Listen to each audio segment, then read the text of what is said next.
Welcome, everybody. We are back with another weekly live coming live from New York City.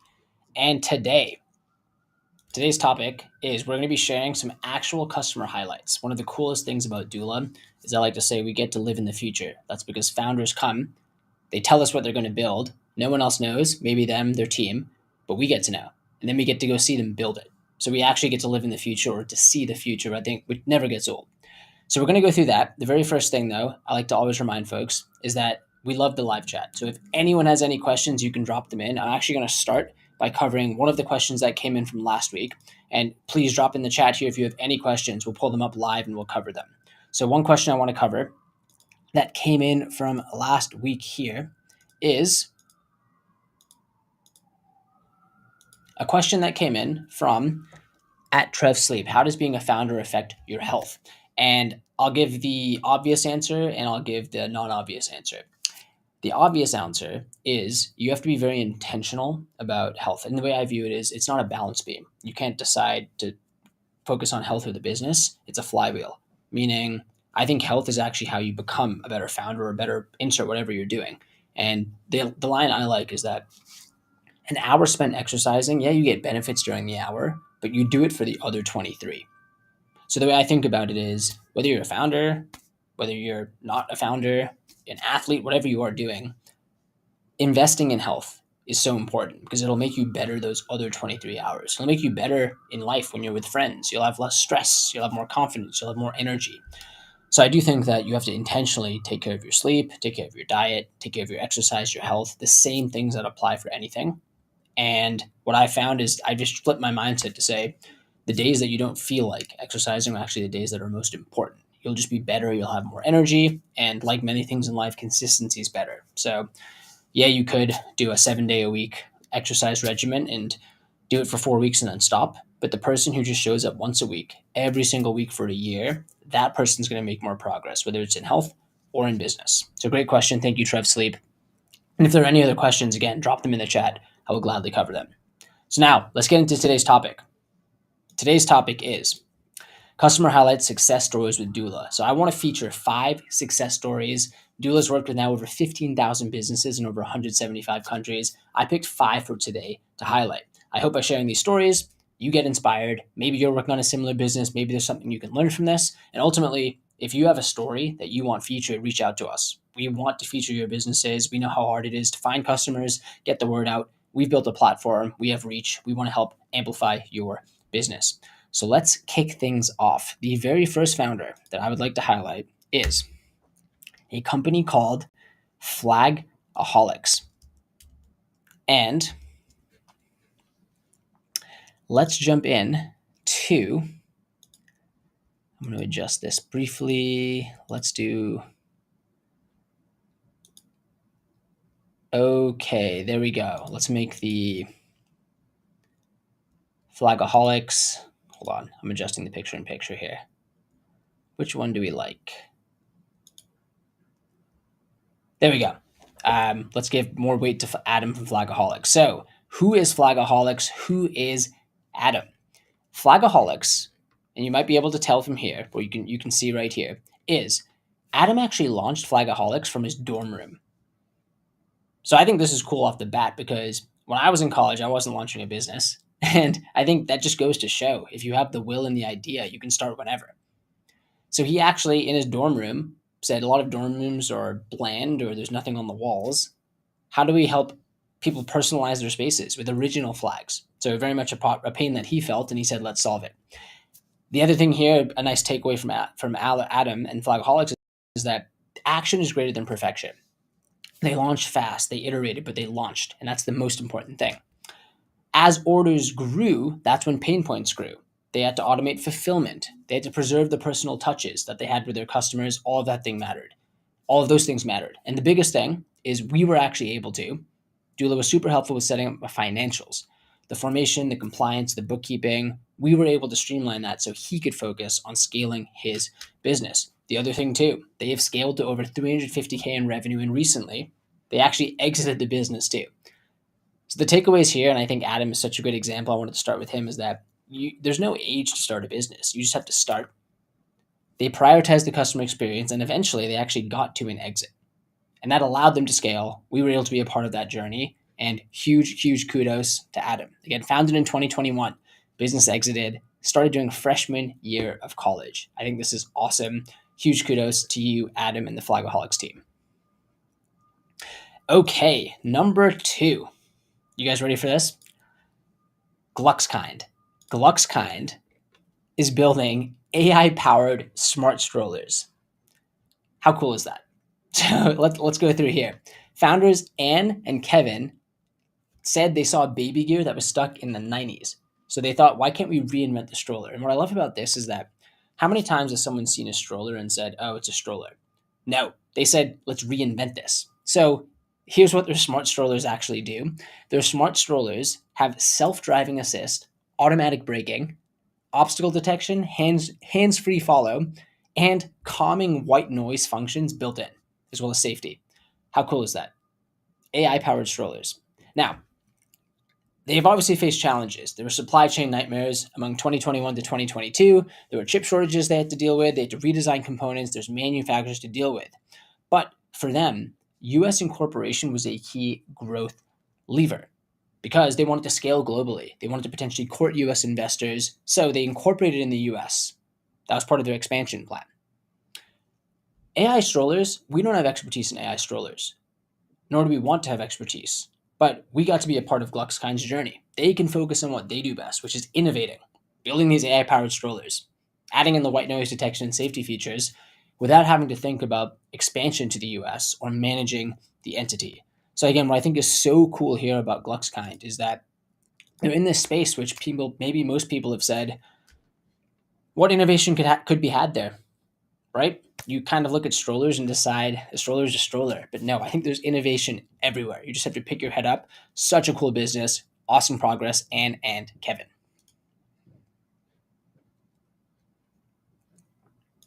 Question here from Classic. Again, drop them in the live chats. Are there more types of businesses you want to see on Doola? If you're personally asking me what type of business I would want to see, I think the coolest thing is that we work with such a long tail of businesses, e-commerce businesses, agencies, etc. Personally, the types of businesses I would want to see, I do think these kind of tech businesses are really cool, or digital businesses, and I think there's 2 reasons why. I think digital businesses are nice because this is actually more hardware, which is, I guess hardware is a beast of its own. But honestly, I don't have a specific answer here because I think the biggest thing is that the bar to start a business has come down, but the bar to start in terms of courage is always high. So to start the business takes courage. And I think that bar still remains as high as ever, that courage to take a step. But once you take the step, the bar to spin up your website or find suppliers or manage your entity with Doola has come down. So this might be a non-answer, sorry, Classic, but anyone starting a business and taking that courage to take the leap, I'm fully supportive of. I wouldn't say there's a single business, although Doola does specialize in helping e-commerce entrepreneurs. We built a ton of products for folks selling on Shopify. So especially if you are an e-commerce entrepreneur selling on Shopify, whether it's physical products or digital services, Doola can really support you. So I hope that's helpful. Maybe that's the one I would answer. These Shopify entrepreneurs or Shopify solopreneurs, we can definitely help you. You can schedule a demo with us too. Great question. Keep them coming in the chat. Okay, number 3, Crystal Charters. So Michael from Crystal Charters, post-COVID, tourism collapsed. This honestly might have killed most businesses. But Michael and his team made a savvy pivot. They shifted from leasing boats from local owners. They shifted to leasing boats from local owners, which allowed them to cut fixed costs, reduce risk, and expand their fleet capacity. Now, they're based in the Cayman, and one of the issues they faced is that payments were actually slowing them down because they were paying high fees. There were high wire fees. And they also had limited gateways, which made regional expansion not practical. So what a US entity did is it actually unlocked modern payment rails. By forming a US company with Doola, they were actually able to get a US business bank account and US payments through Stripe, which gave them reliable online checkout, free wires, and global customer trust. I think that's something a lot of people sleep on, is that once you have a US entity, you're a US business, no matter where you're based. And that alone can lead to customer growth and trust. They were also able to innovate. And what they built was a category first booking experience where they launched this custom platform featuring the Caribbean's first online trip builder for private charters. So cool. I haven't been to the Caribbean yet, but when I do, might have to book a trip there. So I think the takeaway I have from Michael's story, and I think he's a living inspiration, his team for this, is that the US presence not only unlocked access to the US financial ecosystem, but it increased credibility. And now they're exploring launches beyond the Cayman Islands. So again, you can start somewhere and everything starts small. Everything starts with focus, but eventually you can expand. And I thought this is such a cool example of a boat charter business that was able to expand and is now looking to expand outside of their main area. And it all started with pivoting during COVID, when even companies like Airbnb almost got wiped out overnight, but the deft pivot. And then again, once you started and nailed the wedge, you can expand from there. Okay. And number 4, a company called Strips. So let's talk about Strips. Strips was founded by David Sabert. So he built Strips. And what strips are, they're eco-friendly, travel-ready laundry detergent strips. So again, based outside the US, but he launched a cross-border business, and the takeaway I want to make here is that he picked a clear mission and a clear niche. So from outside the US, he set up his business with Doola, and the key thing here again, Strip sells travel-ready, low-carbon laundry detergent strips that dissolve instantly for eco-friendly cleaning at home or abroad. There is US potential for this market. And what the US presence did through a US entity is that it unlocked access to distribute through the US through a platform like Amazon, for example. And especially as a non US founder, David didn't have to manage all this. Dave didn't have to manage all this. So, again, here's another cool example of you could be based outside the US. And you absolutely can start a business from outside the US. But at some point, I do think you're going to want to sell to the US market as long as your business grows. At some point, the US consumer market is the most lucrative market in the world. If you can sell it in the US, you can sell it anywhere. You don't have to start in the US. But again, what David was able to do here is see there was a problem, really cool, innovative solution too, and then target the US, do it from abroad, distribute through the US too. So that's David, that's Strips. And if you're in the market for eco-friendly laundry detergent, you should check it out. And I like this market here. Like pods, but they dissolve completely. Really cool. Again, huge market. Decided to expand to the US, was able to do that through Doola, set up the presence, set up the credibility, and a way to distribute through the United States. Okay, and number 5 for today, we're going to do one more highlight here, then we'll open up to any questions, is a company called Genevity. Genevity Plus, which is a longevity supplement with advanced liposomal delivery. Now, Justina Ko has a really cool story here. The story was, how could she merge Japan's longevity culture with modern science and then position this brand around high absorption liposomal supplements for performance and long-term health? So building an entire brand around that. And you can see here, it's a science-backed supplement inspired by Japanese longevity traditions. And I think this is really cool because there are so many ancient traditions or historical traditions and practices where if you combine those with modern innovation and distribution, you can build this global business and you can expand to the US as well. So this business was founded in Australia, and there's actually a story you can watch here too. But a couple things here. I really like this concept of taking ideas or concepts from outside the US and selling them in a different geo. There might be something that resonates in the US. Why can't you take that and sell it internationally? Or vice versa, it resonates in Japan. How do you expand that here? I think that's a really cool way to expand or start a business, is take a concept that's working somewhere else, move it to a different geography. The second thing is really Justina is a really cool example of just customer obsessed problem solving. She faced issues throughout the process, a stockout crisis, negative feedback, which led to personal outreach, really talking to customers, being hands on to improve the product.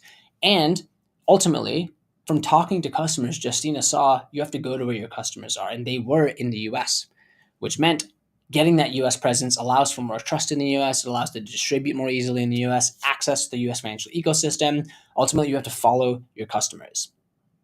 So I'd say here, if anyone's building in the wellness space and e-com, this is a combo e-com / wellness company, such a good reminder from Justine to stay so close to customers, really. Y Combinator has this great line that any problem in a business can be solved by talking to more customers.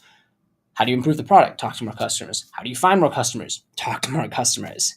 And ultimately, what's really cool here is I think every business is cool, but Doola gets to be a part of a business that's helping people live longer, cutting edge modern science, advanced liposomal delivery. That is so cool. Never gets old. If you are working on a supplements business or a health business, Justina is a living example and living inspiration that you can do it from Australia or in the US. Okay, so those are 5 highlights. Now, I do want to call out if anyone wants to see more doula, we actually call this our wall of love, but we want to, for any business that's working with us, amplify you. We want to put you in front of as many people as possible. So anyone can check out the 5 examples that we ran through today. You can also watch more examples here. We're constantly adding these examples. And again, you can use this to either get inspiration or see, hey, has doula worked with a business like mine before? Can they work with me? You can go there, check it out, and you can click on any of these studies. We call them these wall of love case studies.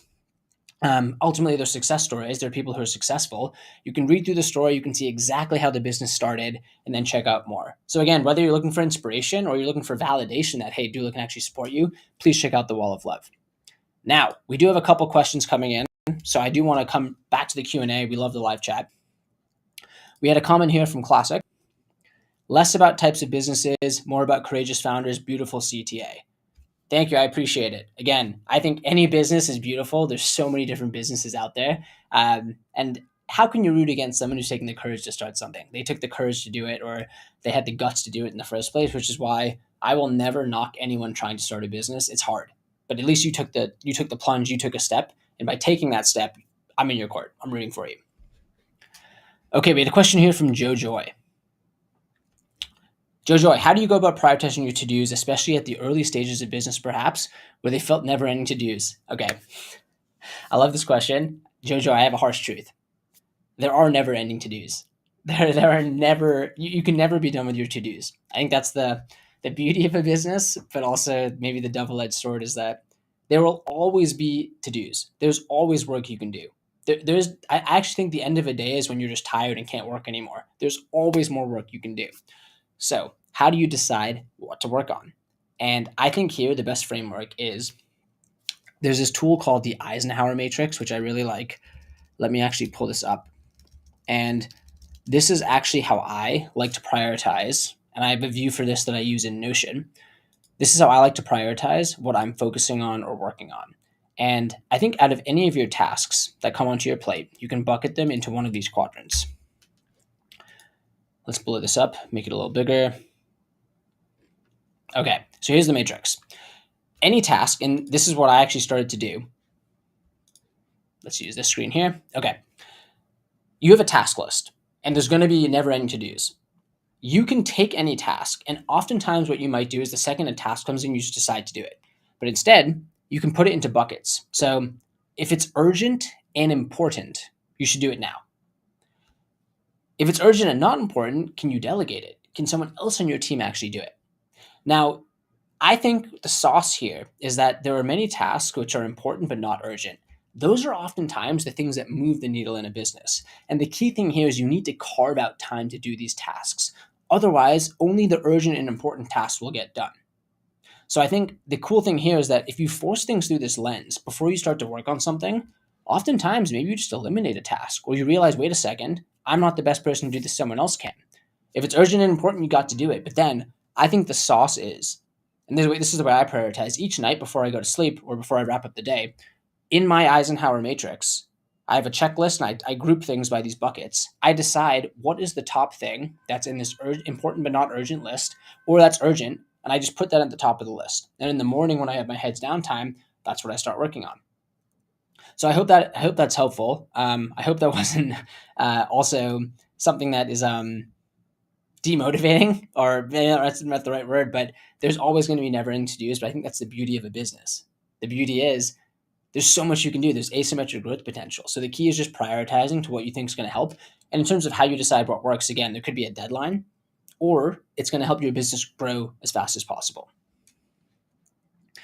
Peak of internet, we have a comment here. So if I have a great transport system, I can start Korea and USA, India and USA, Japan and USA inspired system. Now, in a business like this, what does Doola help with? So, peak of internet, this sounds cool. I'd love to hear more about your business. My I think the question I want to clarify is that, are you asking if you can start the business in Korea, India, or Japan, or the US? Ultimately, what I would say here is that that decision would come down to, if you're trying to target certain customers in different areas. I think that's one factor. The second thing, though, and we shared a couple examples of this, is even if you are a global business, there's value to having a US business, because the US dollar is accepted globally. A US business is a source of social proof globally too. But ultimately, what I would say is it depends on your business in terms of who you are trying to target and if there's specific benefits of having an entity or requirement of having an entity in that region. So let me know, peak of internet, if I clarified there. But for a founder who's, if I'm understanding, coming from India or Japan or Korea, Doula supports founders outside the US. And let me break a couple myths here. You can form an LLC from those countries. You can get a business bank account without stepping foot in the US. And you can actually file your informational filing with the IRS and stay compliant. It's all possible to do. If you have questions on that, you can schedule a demo. Just head to doula.com, schedule a demo. But for founders in Korea, India, or Japan, Doula can't support you. Okay, next question here from Anurag. When is the next podcast coming up? Stay tuned. We have a meaty backlog of podcasts. Next podcast should be dropping in the next few weeks. And we're also doing, I'll give a little teaser here, a huge relaunch of the overall podcast. So we have a big backlog we've been working on. I'll leave it as that. Anurag, you can drop a comment too if you have a favorite guest that we've interviewed, but there's some really cool guests in the backlog. We're doing a relaunch of the podcast that's coming up. Question here from Samar. How can you reintroduce your services in market to attract clients? Any 3 key strategies you would suggest? Okay, so Samar, please clarify here. What I'm reading this as is you already have a business or a service and you'd like to better market it or reintroduce it to attract clients. So I think there's really a couple ways that you can acquire customers. There's a couple channels ultimately. You can use paid channels to market. You can use completely organic content, and then there's referral-based channels. I think those are really just the big 3. So via paid platforms, I don't know if you're running ads, but depending on your service, what is the keyword people search for when they want your service? You could run ads on that, right? They type it in Google, they search for that, and they come to your business. You could create content. So what is content that can educate people on your service? That could be a YouTube video that someone might search for. It could be content on LinkedIn or Twitter, where you're educating, you're providing value, or you're entertaining. I think any content provides value or entertains. In this case, I would guess it's value-based content. Someone gets value from that, and then they come to your business. The third would be partnerships. So whatever your service is there another business out there whose customers might need your service? How can you partner with that business, either by giving them a revenue share or offering the first thing in your service for free so that they can offer that, send you leads, and you know that X% of the people who take that free service will use the next service. So I would say those 3 strategies. If there's a follow-up here, I'm happy to double click, but have you tested paid? Have you tested organic content and partnerships? You can run some tests in each of those buckets. Okay, comment here from Peak of Internet. People usually fail between using your own brain and asking things. Made me wonder, when's the right time to use a mentor's brain versus your own? Ooh, good question. I'll finish with this one. This is a good one. I actually think that any problem in life or business has been solved before. Anything. So a big reframe I've had recently is that if I'm facing an issue or a problem, the answer is in a book somewhere. First of all, for any problem in humanity, someone's written a full book on the problem. It exists. So I think books are a cheat code. But even without reading a book, there's ways you can find resources online. There's now LLMs where you can ask questions too. So I actually think here, you have to use your brain. You can't completely outsource thinking to an LLM or a book. So what I actually like to do is when I'm facing a problem, I will think through, okay, what do I think is the best way to solve it? Here's my proposed solution. Then I like to pressure test it. You can ask, how would this person think about it to an LLM? Or if I'm really trying to learn something, so for example, we're really trying to build out and improve our sales motion now. So here's what I did. I asked on Twitter, what are the top sales books? I then asked my friends who are founders, what are the top sales books? I then have a book which was highly recommended, 2 books. I bought the books. I'm going to read those full books. I'm talking to other people who've done sales too, learning what other orgs have done for it too. So I actually think the approach I like is if you really want to get good at a topic, you have to immerse yourself. I like to read a book on something to go really deep on it, talk to other people, see what other businesses do because they've solved the problem before. But I think there's value in using both. Again, you don't have to do it all on your own, but you don't always need to ask someone for advice or help. Sometimes you know what the answer is. You just need to spend more time doing it too. It's a great question, Peak of Internet. And I think the coolest thing here is that you can build your own board of advisors or mentors without the person saying, I will be your mentor. They might put content out. They might have a book. You can kind of use them as an advisor and say, hey, what would this person recommend if I were to ask them? Let's go read their content. Let's go see what they actually said and kind of serve them as an advisor. Run your thought through their lens and see what they would say. And I'll finish with this. The book recommendations that came up. This is actually the book I'm reading right now. I'll share my screen and share this. There was this book that was recommended called Predictable Revenue by Aaron Ross and Mary Lou Tyler. So here's the book right here. I'll share my screen and we'll wrap up on this. This book on sales that was highly recommended. Right here, Predictable Revenue. Let's pull up the Amazon link. Called The Sales Bible Silicon Valley. So I hope that's helpful. That's the book I'm reading now. If you have any other recs, check it out or let me know too. Okay, folks, that's a wrap for today's weekly. Incredible questions that came in. As a reminder, we come live every week. Stay tuned. If there's any questions, we'll cover them. And I hope these stories inspired you from doula customers. Doula customers, we do it for you. It never gets old being a part of your journey, from AI-powered strollers to boat charters to longevity medicine. So cool.